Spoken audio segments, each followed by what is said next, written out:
ನಮಸ್ಕಾರ, ಕನ್ನಡ ಒನ್ ನ್ಯೂಸ್ಗೆ ಸ್ವಾಗತ. ನಾನು ನಿಶ್ಮಾ ಇರ್ಷಾದ್. ಸಮಾಜದಲ್ಲಿ ಮಾತಿಗೆ ಎಂತಹ ಶಕ್ತಿ ಇದೆ ಅಲ್ವಾ? ಮಾತು ಮುತ್ತಿನ ಹಾರದಂತಿರಬೇಕು ಅಂದಿದ್ರು ಜಗದ್ಗುರು ಬಸವಣ್ಣನವರು. ಆದ್ರೆ RSS ಮುಖಂಡ 83 ವರ್ಷದ ಕಲ್ಲಡ್ಕ ಪ್ರಭಾಕರ್ ಭಟ್ಟನ ಭಾಷಣಗಳು ಸಮಾಜದಲ್ಲಿ ಎಂತಹ ವಿವಾದ ಸೃಷ್ಟಿಸಿವೆ ಅನ್ನೋದು ನಿಮ್ಗೆ ಗೊತ್ತಿರದ ವಿಚಾರ ಏನಲ್ಲ. ಆದ್ರೆ ಇವತ್ತು ಅದೇ ಕಲ್ಲಡ್ಕ ಪ್ರಭಾಕರ್ ಭಟ್ ವಿಚಾರದಲ್ಲಿ ಕರ್ನಾಟಕ ಹೈಕೋರ್ಟ್ ನಲ್ಲಿ ಒಂದು ಮಹತ್ವದ ಬೆಳವಣಿಗೆ ನಡೆದಿದೆ. ತಮ್ಮ ವಿರುದ್ಧ ದಾಖಲಾಗಿದ್ದ ದ್ವೇಷ ಭಾಷಣದ FIR ತೂಗುಗತ್ತಿಯಂತೆ ಕಾಡ್ತಾ ಇದ್ದಾಗ ಭಟ್ ಅವರು ನ್ಯಾಯಾಲಯದ ಮುಂದೆ ಮಂಡಿಯೂರಿ ನಿಂತಿದ್ದಾರೆ.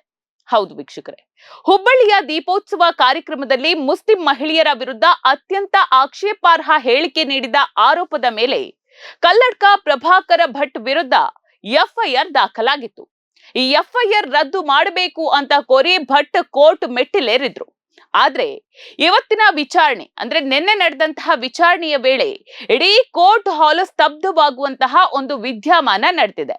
ಕಲ್ಲಡ್ಕ ಪ್ರಭಾಕರ ಭಟ್ ಪರ ವಾದ ಮಂಡಿಸಿದ ಹಿರಿಯ ವಕೀಲ ಅರುಣ್ ಶ್ಯಾಮ್ ಅವರು ನ್ಯಾಯಮೂರ್ತಿ ನಾಗಪ್ರಸನ್ನ ಅವರ ಪೀಠಕ್ಕೆ ಲಿಖಿತ ವಾಗ್ದಾನ ಅಂದ್ರೆ ಕಾನೂನು ಭಾಷೆಯಲ್ಲಿ ಅಂಡರ್ಟೇಕಿಂಗ್ ಒಂದನ್ನ ಕೊಟ್ಟಿದ್ದಾರೆ.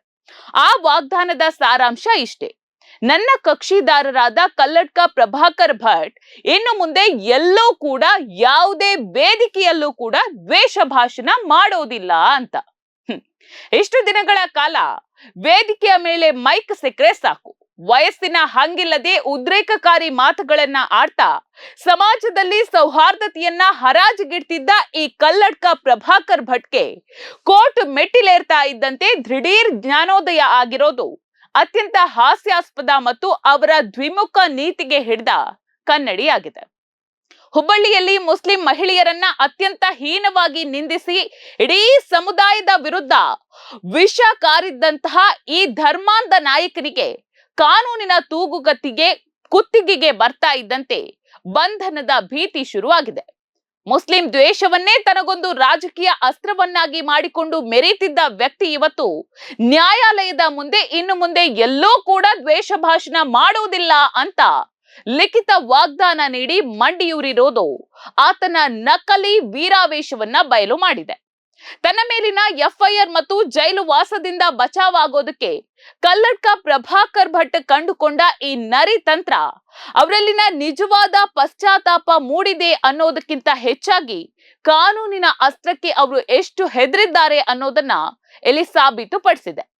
ಕೇವಲ ಕೋರ್ಟ್ನಿಂದ ತಪ್ಪಿಸಿಕೊಳ್ಳೋದಕ್ಕೆ ಇನ್ನು ಮುಂದೆ ದ್ವೇಷ ಭಾಷಣ ಮಾಡೋದಿಲ್ಲ ಅಂತ ಒಂದು ಸಾಲಿನ ಮುಚ್ಚಳಿಕೆ ಬರೆದುಕೊಟ್ಟ ತಕ್ಷಣ ಈ ಹಿಂದೆ ಕಲ್ಲಡ್ಕ ಪ್ರಭಾಕರ್ ಭಟ್ ಕರಾವಳಿ ಸೇರಿದಂತೆ ಇಡೀ ರಾಜ್ಯಾದ್ಯಂತ ಬಿತ್ತಿದ ಕೋಮು ದ್ವೇಷದ ಬೀಜಗಳು ಇಲ್ಲವಾಗೋದಿಲ್ಲ.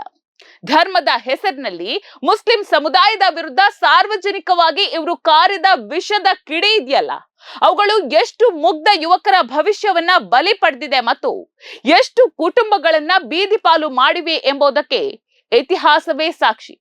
ಯುವಕರಿಗೆ ಕೈಗೆ ಪೆನ್ನು ಪುಸ್ತಕ ಕೊಟ್ಟು ಸನ್ಮಾರ್ಗದಲ್ಲಿ ನಡೆಸಬೇಕಾಗಿದ್ದ ಒಬ್ಬ ನಾಯಕ ಮುಸ್ಲಿಂ ದ್ವೇಷವನ್ನೇ ಬಂಡವಾಳವಾಗಿಸಿಕೊಂಡು ಯುವಕರ ಕೈಗೆ ಮಾರಕಾಸ್ತ್ರಗಳನ್ನ ಹಿಡಿಯುವಂತೆ ಪ್ರೇರೇಪಿಸಿದ್ದು ಇಡೀ ಸಮಾಜಕ್ಕೆ ಮಾಡಿದಂತಹ ಒಂದು ದ್ರೋಹ ಆಗಿದೆ.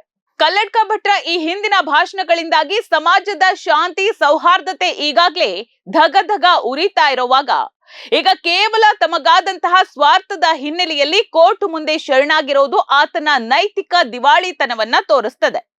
ಈತ ಕೇವಲ ಕೋರ್ಟ್ಗೆ ಮಾತು ಕೊಟ್ರೆ ಸಾಲೋದಿಲ್ಲ, ಈ ನಾಡಿನ ಶಾಂತಿ ಕೆಡಿಸಿದ್ದಕ್ಕಾಗಿ ಇಡೀ ಕರ್ನಾಟಕದ ಜನತೆಯ ಮುಂದೆ ಬಹಿರಂಗವಾಗಿ ಕ್ಷಮೆ ಯಾಚಿಸಬೇಕು. ನೋಡಿ, ಕತೆ ಇಲ್ಲಿಗೆ ಮುಗಿಯೋದಿಲ್ಲ ವೀಕ್ಷಕರೇ. ನಾವು ಯೋಚಿಸಬೇಕಾದ ಸಂಗತಿ ಅಂದ್ರೆ, ನಾನು ಇನ್ಮುಂದೆ ಭಾಷಣ ಮಾಡೋದಿಲ್ಲ ಅಂದ್ರೆ ದ್ವೇಷ ಭಾಷಣ ಮಾಡೋದಿಲ್ಲ ಅಂತ ಹೇಳಿದ್ದಾರೆ, ಸರಿ. ಆದ್ರೆ ಈ ಹಿಂದೆ ಮಾಡಿದ ಭಾಷಣಗಳ ಕತೆ ಏನು? ಕರಾವಳಿ ಸೇರಿದಂತೆ ಇಡೀ ರಾಜ್ಯದಲ್ಲಿ ಈತನ ಒಂದೊಂದು ಭಾಷಣಗಳು ಸೃಷ್ಟಿಸಿದ ಕೋಮು ದಳ್ಳುರಿ ಸಣ್ಣದ. ಸಮಾಜದ ಮುಖ್ಯ ವಾಹಿನಿಯಲ್ಲಿ ಗುರುತಿಸಿಕೊಂಡ ಒಬ್ಬ ನಾಯಕ ಆಡುವಂತಹ ಮಾತುಗಳು ಸಮಾಜದ ಶಾಂತಿ ಮತ್ತು ಸೌಹಾರ್ದತೆಯನ್ನ ಬೆಸೆಯಬೇಕಿತ್ತು ಅಲ್ವಾ? ಆದ್ರೆ ಈ ಕಲ್ಲಡ್ಕ ಪ್ರಭಾಕರ ಭಟ್ಟನ ಮಾತುಗಳನ್ನ ಕೇಳಿ ಎಷ್ಟು ಜನ ಮುಗ್ಧ ಯುವಕರು ಕೈಗೆ ಪೆನ್ನು ಪುಸ್ತಕ ಹಿಡಿಯುವ ಬದಲು ಚಾಕು ಮಚ್ಚು ಹಿಡಿದು ಜೈಲು ಪಾಲಾಗಿದ್ದಾರೆ ಹೇಳಿ? ಸಮಾಜದ ಸ್ವಾಸ್ಥ್ಯ ಹಾಳಾಗಲು ಇವರ ಹಿಂದಿನ ಭಾಷಣಗಳು ಕಾರಣ ಅಲ್ವಾ? ಇನ್ನು ಈ ಪ್ರಕರಣದ ಹಿನ್ನೆಲೆಯನ್ನ ನೋಡೋದಾದ್ರೆ, ಜನವಾದಿ ಮಹಿಳಾ ಸಂಘಟನೆಯ ಈಶ್ವರಿ ಪದ್ಮುಂಜ ಅವರು ಈ ಎಫ್ಐಆರ್ ಅನ್ನ ದಾಖಲಿಸಿದ್ರು. ಕೋರ್ಟ್ನಲ್ಲಿ ಅವರ ಪರವಾಗಿ ವಾದ ಮಂಡಿಸಿದ ವಕೀಲ ಬಾಲನ್ ಅವರು ಪ್ರಭಾಕರ ಭಟ್ಟನ ಇತಿಹಾಸವನ್ನೇ ನ್ಯಾಯಾಧೀಶರ ಮುಂದೆ ಬಿಚ್ಚಿಟ್ರು. ಸ್ವಾಮಿ ಇವರಿಗೆ ಯಾವುದೇ ಕಾರಣಕ್ಕೂ ತಡೆಯಾಜ್ಞೆ ನೀಡಬಾರದು. ಕಲ್ಲಡ್ಕ ಭಟ್ನ ನಿರಂತರವಾಗಿ ಒಂದು ನಿರ್ದಿಷ್ಟ ಸಮುದಾಯವನ್ನ ಗುರಿಯಾಗಿಸಿಕೊಂಡು ವಿಷ ಕಾರ್ತಾ ಬಂದಿದ್ದಾರೆ. ಅವರ ಹೇಳಿಕೆಗಳು ಸಮಾಜದಲ್ಲಿ ಸಹೋದರರಂತೆ ಬಾಳ್ತಾ ಇರುವ ಜನರ ನಡುವೆ ಕಂದಕವನ್ನ ಸೃಷ್ಟಿಸ್ತಾ ಇದೆ. ಇವರಿಗೆ ಕೋರ್ಟ್ ಏನಾದ್ರೂ ವಿನಾಯಿತಿಯನ್ನ ನೀಡಿದ್ರೆ ಅದನ್ನ ದುರ್ಬಳಕೆ ಮಾಡಿಕೊಂಡು ಮತ್ತೆ ಸಮಾಜದ ನೆಮ್ಮದಿಯನ್ನ ಕೆಡಿಸ್ತಾರೆ ಅಂತ ಬಾಲನ್ ಕಟುವಾಗಿ ವಾದಿಸಿದ್ರು.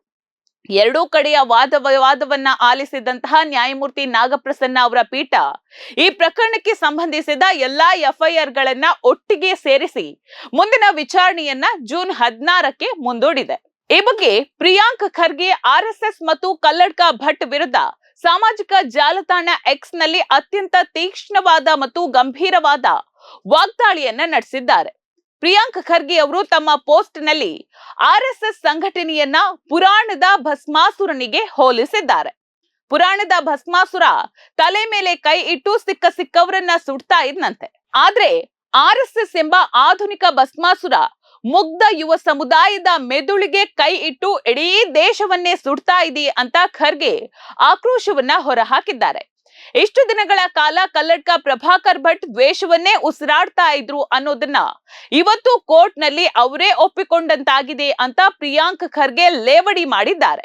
ಅಷ್ಟೇ ಅಲ್ಲ ವೀಕ್ಷಕರೇ, ಪ್ರಿಯಾಂಕ್ ಖರ್ಗೆ ಅವರು ಭಟ್ ಅವರ ದ್ವಿಮುಖ ನೀತಿಯನ್ನ ತೀವ್ರವಾಗಿ ತರಾಟೆಗೆ ತೆಗೆದುಕೊಂಡಿದ್ದಾರೆ. ವಿಚಾರಣೆ ಎದುರಿಸೋದಕ್ಕೆ ನ್ಯಾಯಾಲಯದ ಮುಂದೆ ಹಾಜರಾಗೋದಕ್ಕೆ ಕಲ್ಲಡ್ಕ ಪ್ರಭಾಕರ್ ಭಟ್ಗೆ ವಯಸ್ಸಿನ ನೆಪ ಅಡ್ಡ ಬರ್ತದೆ. ಆದ್ರೆ ಅದೇ ವೇದಿಕೆ ಮತ್ತು ಮೈಕ್ ಕೊಟ್ರೆ ವಯಸ್ಸಿನ ಹಿರಿತನವನ್ನೇ ಮರೆತು ಎದ್ದೆದ್ದು ಹಾರ್ತಾರೆ, ಅಬ್ಬರಿಸ್ತಾರೆ. ಆರ್ಎಸ್ಎಸ್ ಈ ದೇಶದ ಶಾಂತಿ ಮತ್ತು ಸಾಮರಸ್ಯಕ್ಕೆ ಬೆಂಕಿ ಹಾಕ್ತಾ ಇದೆ ಅನ್ನೋದಕ್ಕೆ ಕಲ್ಲಡ್ಕ ಪ್ರಭಾಕರ ಭಟ್ರೆ ಅತ್ಯಂತ ಉತ್ತಮ ಉದಾಹರಣೆ ಅಂತ ಖರ್ಗೆ ನೇರವಾಗಿ ಸವಾಲು ಹಾಕಿದ್ದಾರೆ. ಖರ್ಗೆ ಅವರ ವಾದ ಇಲ್ಲಿಗೆ ನಿಲ್ಲಿಲ್ಲ ನೋಡಿ. ಕೇವಲ ಕೋರ್ಟ್ ನಲ್ಲಿ ಶಿಕ್ಷೆಯಿಂದ ತಪ್ಪಿಸಿಕೊಳ್ಳೋದಕ್ಕೆ ಅಥವಾ ಬಂಧನದಿಂದ ಪಾರೋಗೋದಕ್ಕೆ ವಾಗ್ದಾನ ಕೊಟ್ರೆ ಸಾಲೋದಿಲ್ಲ. ಬಂಧನ ತಪ್ಪಿಸಿಕೊಳ್ಳುವ ಕಾರಣಕ್ಕೆ ನ್ಯಾಯಾಲಯದ ಮುಂದೆ ತಪ್ಪಪ್ಪಿಕೊಳ್ಳುವುದಷ್ಟೇ ಅಲ್ಲ, ಇದು ನಿಜವಾಗಿಯೂ ಪ್ರಾಯಶ್ಚಿತ್ತದ ಮಾತುಗಳಾಗಬೇಕು. ಈ ನಾಡಿನ ಶಾಂತಿಯನ್ನ ಕದಡಿದ್ದಕ್ಕೆ ಕಲ್ಲಡ್ಕ ಪ್ರಭಾಕರ ಭಟ್ ಅವರು ಬಹಿರಂಗವಾಗಿ ಕರ್ನಾಟಕದ ಜನತೆಯ ಕ್ಷಮೆ ಕೇಳಬೇಕು ಅಂತ ಪ್ರಿಯಾಂಕ್ ಖರ್ಗೆ ಅವರು ಒತ್ತಾಯಿಸಿದ್ದಾರೆ. ಇದು ಕೇವಲ ರಾಜಕೀಯ ಹೇಳಿಕೆಯಾಗಿರದೆ ಸಮಾಜದ ಒಳ ಮನಸ್ಸಿನ ಧ್ವನಿಯೂ ಹೌದು. ಆದ್ರೆ ಇವತ್ತಿನ ಬಾಡಿಗೆ ಭಾಷಣಕಾರರು ವಾಟ್ಸ್ಆಪ್ ಯೂನಿವರ್ಸಿಟಿಯ ಸುಳ್ಳುಗಳನ್ನೇ ಸತ್ಯ ಅಂತ ನಂಬಿ ಸಮಾಜದ ಮೇಲೆ ವಿಷದ ಬೆಂಕಿಯನ್ನ ಉಗುಳ್ತಾ ಇದ್ದಾರೆ. ಧರ್ಮ ಇರೋದು ಮನುಷ್ಯನಿಗಾಗಿ, ಮನುಷ್ಯ ಧರ್ಮಕ್ಕಾಗಿ ಅಲ್ಲ ಅನ್ನೋದು ಅಂಬೇಡ್ಕರ್ ಅವರ ಮಾತು ಇವರಿಗೆ ಅರ್ಥ ಆಗೋದೇ ಇಲ್ಲ ಬಿಡಿ. ಕೊನೆಗಾಲದಲ್ಲಿ ಜ್ಞಾನೋದಯ ಆದ್ರೆ ಏನ್ ಪ್ರಯೋಜನ ಅಲ್ವಾ ವೀಕ್ಷಕರೇ? ಇವರು ಈ ಹಿಂದೆ ಮಾಡಿದ ದ್ವೇಷ ಭಾಷಣಗಳ ಪರಿಣಾಮದ ಬೆಂಕಿ ಇವತ್ತಿಗೂ ಸಮಾಜದಲ್ಲಿ ಧಗಧಗ ಅಂತ ಉರಿತಾ ಇದೆ. ಜನರ ಮನಸ್ಸುಗಳ ನಡುವೆ ಗೋಡೆ ನಿರ್ಮಾಣ ಆಗಿದೆ.